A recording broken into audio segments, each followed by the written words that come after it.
It was just another day at the bank. Then there were loud bursts of gunshots, and the crackle of the shattering glass, the shouting of masked people raiding the front lobby, and I was witness to it all. There was four of them in total, each wearing a different mask to conceal their identities. One of them was a lion, another one was a goat, and the third was a leopard, and the last was a cobra. Each face had metallic cold and gray matching the weaponry they carried. One by one, in a wave like fashion, every customer was forced to the ground by the lion and leopard. The cobra was watching in the main entrance, and the goat walked amongst the captives. A barrel was holding between my eyes, and I felt like my knees go weak. I kept my hands on top of the counter, pressing on the glassy surface to hold myself up, to avoid being shot. "Move, bitch," the leopard barked in the woman's voice, as she swiftly gestured the gun towards my right and hand side.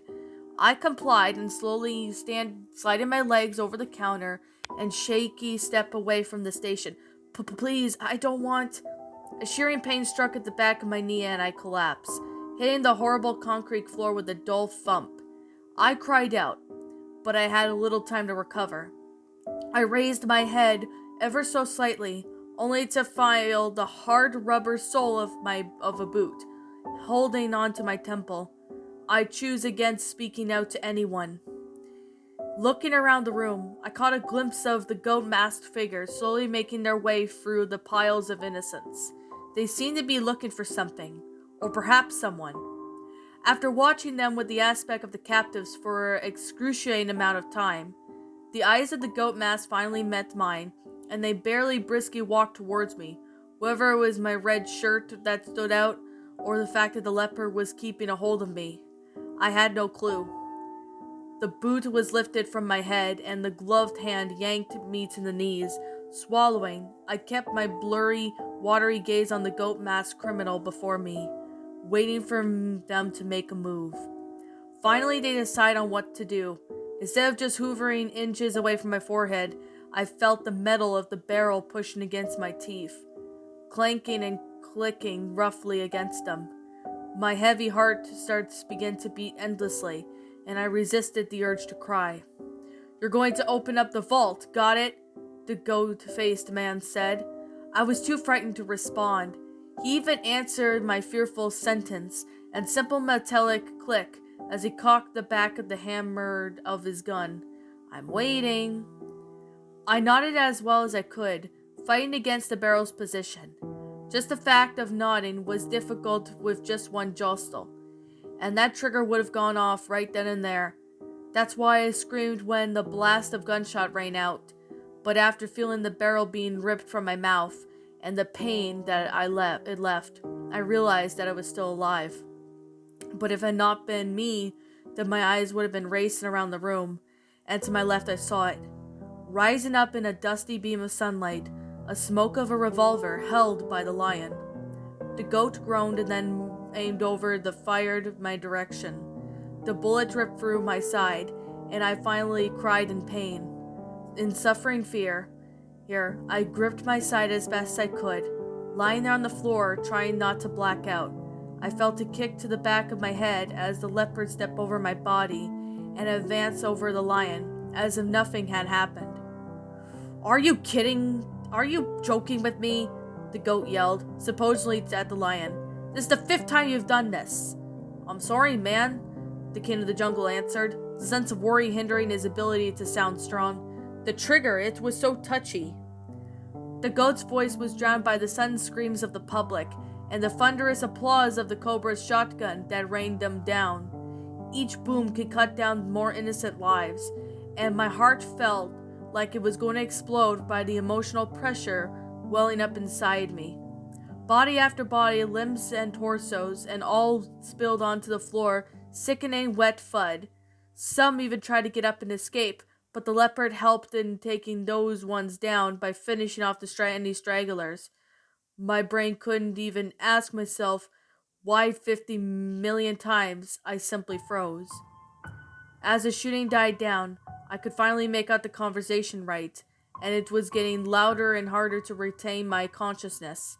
Again? The goat seemingly asked. Well, yeah, we have no choice. We didn't get the bonus if anyone dies, the leopard replied with a sigh. Just restart it, the cobra whined. Fine, fine, the goat replied, but not before giving a look to the lion. Last chance, got it? The lion nodded in apology as the goat pushed back to his sleeve, revealing a device of some my sorts. My ears strained and failed to make out any mumbling, but the last two words linger on. In the milliseconds that remained, my brain ran through thousands of scenarios and furious to explain their meaning. Restart mission. It was just another day at the bank. And that, my little pretties, was Bank Job, a creepypasta written by RedNovaTyrant. My final thoughts on the story? Whoa, this has actually been a pretty messed up creepypasta with the subject matter being, these people breaks into the bank and they ended up trying to, rob the bank. So basically these people were wearing masks and they were, robbing like the bank or something. I mean, I'm going to be honest, this stuff really happens and I can honestly see this being believable in a very sense of my word. I honestly could see this happening because, at the bank, you never know what could actually happen. Because you could actually see, people dress up in, random individuals or something to cover their identities and they can end up, breaking into the bank and stealing money. I mean, I can honestly picture that being the case because, with all honesty, and I'm going to be 100% completely honest, I could definitely say that now. It's it's really messed up, yes, but it's actually a pretty good story when you come to think of it. I'm not denying that. I mean, this story honestly has a good concept. I'm not going to deny this. It has a good concept for what this is. I honestly could picture this being the case, especially with, how it went out and all that. So there's definitely that. I mean, the story itself was pretty good. I mean, the grammar was good as well as the sentence structuring, the storyline of how it all went out, and I honestly could see this being the case. So, with that being the case, and with that being said, I do appreciate the grammar being good as well as the sentence structuring too. And I honestly like the storyline, although it is messed up. I can honestly picture this happening because stuff like this can happen at any time, and it can happen anywhere basically. So, yeah, there's definitely that. I mean, it's a pretty messed up story, yes, but it's honestly, in a sense, it makes it believable. And I'm really glad and like the fact that the protagonist actually made this, believable in a sense. I honestly could see this happening and being the case. So, I guess with that being the case, with that being said, um, did I see anything that I did not really care for the story? No, I didn't really see anything wrong with the story, to be honest. Maybe if there's something missing, maybe somebody might be able to point out in the comment section. Maybe, but if I'm missing something, then maybe someone could point in the comment section. Then maybe I'll, go from there about that story. But other than that, the story was not a bad story. I honestly find this one to be enjoyable in a sense. Messed up, yes, but does it kill the story? No. It doesn't kill the story entirely because of how good this one is. Like, I mean, I honestly could picture this being good, and the protagonist, it's his or herself, the protagonist of the story actually managed to incorporate it very well. I mean, it's very good, to be honest. I'm not denying this one bit. This is actually really really well made, and I honestly really like how this story went out. It's a pretty damn good story. So, with that being the case, that being said, I'm gonna sit here and say this right now.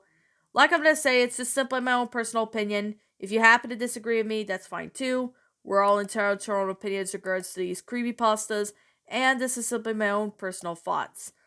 My final rating of this story would have to be a 10 out of 10. It's a good, very enjoyable creepypasta. It's definitely well made. It's definitely worth to take a look at. I definitely recommend you read this story, and this one was written by RedNovaTyrant. I read another of this individual's other story or stories. I don't know if I read only one or two of this individual stories, but you know. Anyways, with that being said, what did you guys think about this creepypasta? Did you enjoy it? Did you not? Also, what we have done personally to help make this story a lot better? Feel free to leave me know what your thoughts are down in the comments below. I'm the Queen of Lions. Thank you so much for watching today's episode, and if you happen to be brand new here on this channel, be sure to like, comment, and subscribe, because I make brand new videos every single day. Don't forget to ring the notification bell to when I upload, so that way you guys will not miss an upload. And as always, please roll the outro because I'm out.